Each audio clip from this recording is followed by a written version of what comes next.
What actually leads to infidelity? What is the actual cause behind it? There are a lot of different ways you could analyze this.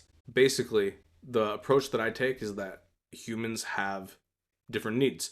One model of that is something that Tony Robbins and Chloe Madonis put together, which is the six human needs theory, which basically says we have six human needs. Four of them are foundational. We're going to get those needs met any way that we can, and then two are more related to growth. And they all come in kind of a set of like a coin, like two sides of the same coin.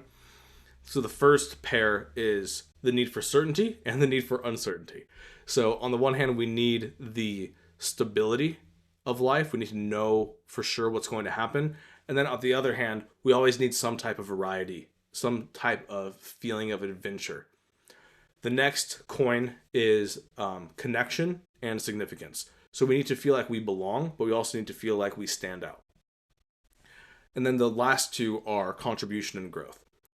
And those are pretty self-explanatory, helping others and then growing yourself as a person. And the theory is that within a relationship, if you and your partner are completely fulfilling, helping, like playing a part in fulfilling each other's needs, there's no way that relationship will ever fall apart.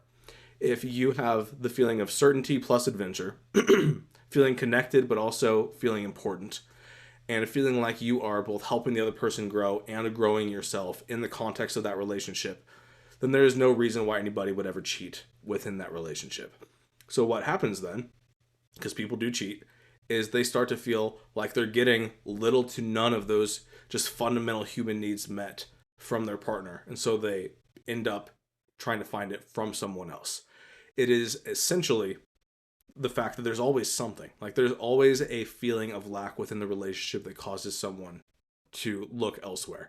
They might not admit to it, they might not even be aware of it themselves.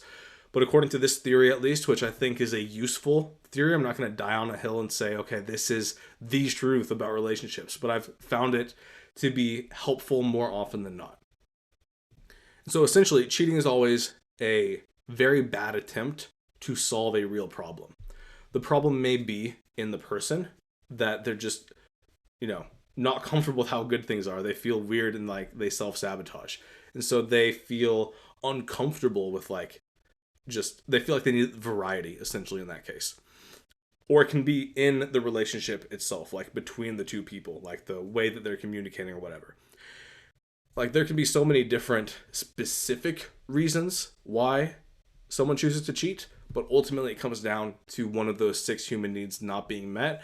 And then instead of doing the work to work on the relationship, which for whatever reason they perceive as difficult, and it might be difficult, it usually is, they go for just the really cheap, lazy, easy route of cheating and looking for that from someone else. And oftentimes, the cheating relationship, the relationship with the affair, is very high. It's off the charts on significance and variety in particular. The connection is usually not very real. The feeling of certainty isn't really there. There's not really any contribution or growth, but they feel significant because they feel like this person is paying attention to me. They feel like they're getting away with something, and that can increase that feeling of significance or importance. And then the variety, like it's brand new, it's totally different.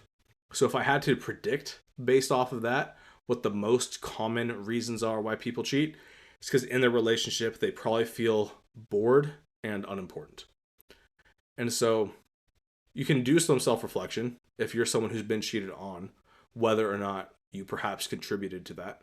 And sometimes you did, sometimes you didn't. Sometimes they just have completely unrealistic expectations. But sometimes there is a little bit of truth to it. That just is information for you for future relationships.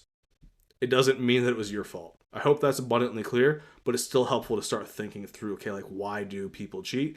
This is one explanation of it with this one psychological model. So I hope that helps.